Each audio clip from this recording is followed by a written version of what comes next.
इस वीडियो में हम देखेंगे शिंगरफ रूमी से पारा निकालेंगे और देखेंगे क्या जो मार्केट में शिंगरफ आ रहा है वो ठीक आ रहा है या नहीं आ रहा। तो शिंगरफ के अंदर से पारा इस तरह का लिक्विड निकालने के लिए हमें जिन चीज़ों की ज़रूरत है उनमें शामिल है बीकर, शिंगरफ, तेज़ाब शोरा, तेज़ाब नमक और छिलका। जिस 500 ml के बीकर में आपने 100 ml तेज़ाब शोरा डालना है और 300 ml तेज़ाब नमक डालकर आपने रखना है। उसके बाद आपने क्या करना है, 100 ml शिंगरफ आपके पास पिसा हुआ पड़ा हो और उसमें थोड़ा थोड़ा करके आपने डालना शुरू कर देना। जब सारा शिंगरफ डाल देंगे तो इस तरह धूप में रखने से फुल तेज़ एक्शन शुरू हो जाएगा। अगर धूप में ना रखें, अगर धूप नहीं निकली तो आपने क्या करना है, इसको रेत जंतर थोड़ा सा गर्म कर देना और उसके बाद आग बंद कर देनी है।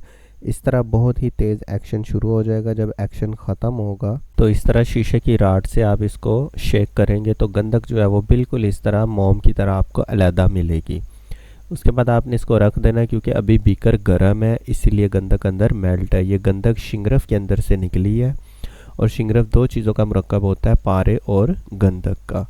तो इसके बाद हमने इसको रख देना है मज़ीद, और ये फुल जब बीकर ठंडा हो जाएगा तो ये गंधक ऊपर इस तरह जम के एक लेयर बना लेगी। अब हम क्या करेंगे, एक चिमटी की मदद से ऊपर से गंधक अलहदा कर देंगे और आप देखेंगे कि ये गंधक जो है बिल्कुल आम कच्ची गंधक की तरह। तो इससे साबित होता है कि जो शिंगरफ है वो गंधक और पारे का ही मुरक्कब है। तो ये हमने अलहदा कर लिया और ये जो बाकी तेज़ाब हमारा बचा है इसको हमने कपड़े की मदद से फ़िल्टर कर लेना है। फ़िल्टर करने के बाद अब हमें ज़रूरत है छिलका जिस्त की। ये छिलका जिस्त आपको CG पंसार स्टोर से मिल भी जाएगा। और दूसरे नंबर पे ये जो छिलका जिस्त है, एक एक छिलका अब हमने उसी जो महलूल है, हमारा जो तेज़ाब था जिसके अंदर पारा मौजूद है, उसके अंदर हमने इसको डालना शुरू कर देना है। जिसको तेज़ाब खाना शुरू कर देगा और पारा नीचे ज़िंदा होना शुरू हो जाएगा। तकरीबन आपका 2 से 3 तोले ये जिस छिलका इस्तेमाल होगा। जैसे जैसे ये छिलका खाना बंद कर देगा, आप एक छिलका डालेंगे उसको तेज़ाब खा जाएगा और जब तेज़ाब इसको खाना बंद कर देगा उसके बाद आप देखेंगे कि नीचे आपका पारा ज़िंदा हो चुका होगा। जब आप देखें कि आपका पारा इस तरह नीचे ज़िंदा हो चुका है जैसे आप वीडियो में देख रहे हैं और जिस्त को खाना बंद कर चुका है, अब आपने क्या करना है, ऊपर से इस पानी को उतार देना है और नीचे वाला जो पारा है उसको हासिल कर लेना है। अब आप देख सकते हैं कि एक तरफ हमारी गंधक भी आ गई और पारा भी हासिल हो गया। तो ये शिंगरफ के अंदर से निकला। अब इस पारे को हमने क्या करना है, पहले पानी से धोना है।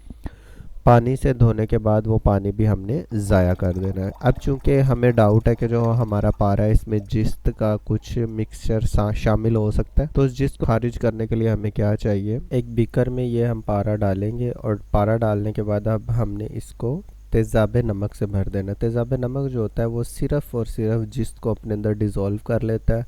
100 ml 200 ml इसकी कोई लिमिट नहीं है। जितना आपने तेज़ाब नमक डालना हो आप डाल दें और इसको रेत जंतर पे रख के पकाना है। तो जिस जो है वो तेज़ाब के साथ एक्शन करेगा और बुलबुलियाँ छोड़ना शुरू कर देगा। जब तेज़ाब जिस्त को खाना बंद कर दे और आप देखें कि पारे के अंदर से किसी किस्म के बबलिंग नहीं हो रही, बुलबुले नहीं निकल रहे, तो आपका मतलब है कि जो जिस्त है वो सारी की सारी तेज़ाब नमक के अंदर हल हो चुकी है। अगर ऐसा ना हो तो आपने ऊपर वाला तेज़ाब उतार के मज़ीद इसमें तेज़ाब नमक ऐड कर देना है। और उसके बाद ये आप देख सकते हैं कि जो ऊपर तेज़ाब है ये पीले रंग में हो गया और पारा बिल्कुल साफ़ सुथरा आपका नीचे मिलेगा। अब ये हम देखते हैं जो हमारी गंधक है और जो पारा है उसका हम वज़न करेंगे। सबसे पहले हम वज़न करते हैं अपनी गंधक का कि इसमें से गंधक कितनी निकली है। 100 ग्राम हमने शिंगरफ लिया था तो इसके अंदर से जो गंधक निकलती है वो तकरीबन 12 ग्राम के करीब करीब निकलती है।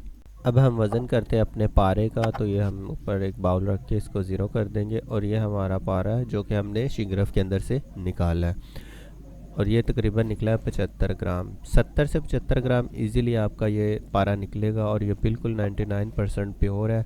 मज़ीद इन्फॉर्मेशन के लिए आप चैनल को सब्सक्राइब कर सकते हैं और साइड पे आपको एप्लीकेशन नज़र आ रही है, अगर आप ये लेना चाहते हैं तो अभी कॉन्टैक्ट कर सकते हैं।